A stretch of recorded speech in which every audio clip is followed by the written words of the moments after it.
আসসালামু আলাইকুম। আজকে আমি এই যে কচু দিয়ে কচুর গাঁটি রান্না করব। এই দেখেন, বাজার থেকে এক মোটা কচু নিয়ে এসেছি। তা কচুটা আমি এখন এই যে কেটে নিয়ে তারপর ধুয়ে নিয়ে আসছি। তো এই যে চুলাতে আমি এখন ভাপ দিয়ে নিব।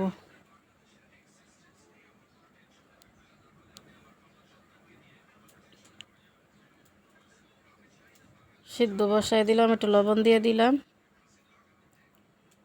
কচুটা দেখেন সিদ্ধ হইতেছে। একটু পানি দিয়ে দিছি, নিচে দিয়ে লাগিয়া যায়, তারপর একটু পানি দিয়ে দিলাম।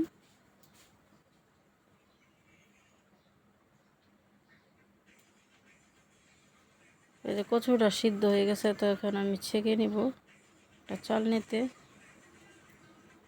চালনিতে আমি ছেঁকে নিতেছি।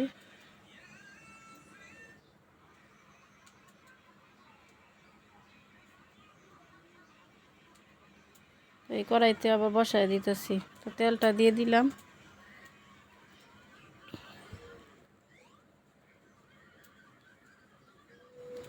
পেঁয়াজ রসুনটাও দিয়ে দিলাম।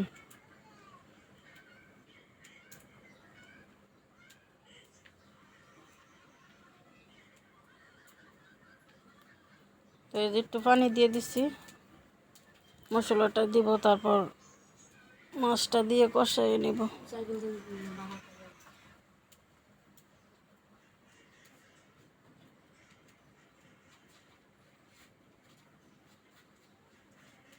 এই যে এখন মাছটা দিয়ে দিতেছি। তো ইলিশ মাছের মাথা দিয়ে আমি আজকে কচুর গাঁটি রান্না করব।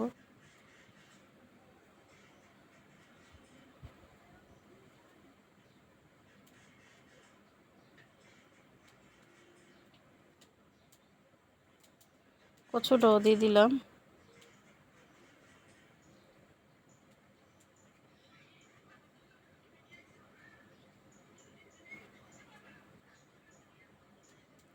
তো আপনারা সবাই এভাবে কচু গাঁটি রান্না করে খাইতে পারেন। তো কচু এভাবে রান্না করলে তো ভালোই লাগে। তো আমি কয়টা শুকনো মরিচ দিয়ে দিলাম, আগে থেকে ভেজে রাখছিলাম। তো শুকনো মরিচ দিয়ে দিলাম।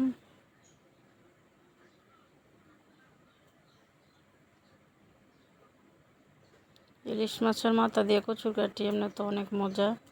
তো আপনারা রান্না করে খাইতে পারেন।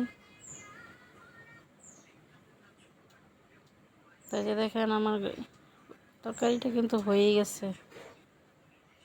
তো যারা যারা আমার চ্যানেলটা নতুন আছেন তারা আমার চ্যানেলটা সাবস্ক্রাইব করবেন, বা লাইক কমেন্ট ও শেয়ার করবেন।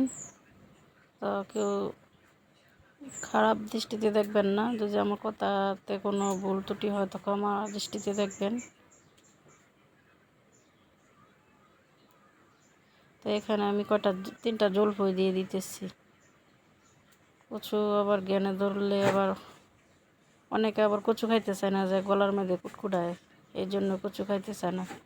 তো একটু তেঁতুল বা একটু জলপই দিয়ে দিবেন, বা একটু লেবুর রস দিয়ে দিবেন।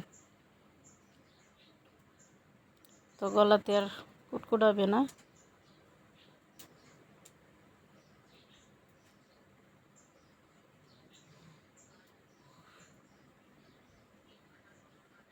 কচুতে কিন্তু একটু পানিও নাই। তো দেখেন সবাই, এই যে আমার কচু গাঁটিটা হয়ে গেছে, তো এই যে নামিয়ে নিচ্ছি। তো এইভাবে আপনারা কচু গাঁটি রান্না করে খাইতে পারেন। ধন্যবাদ সবাইকে।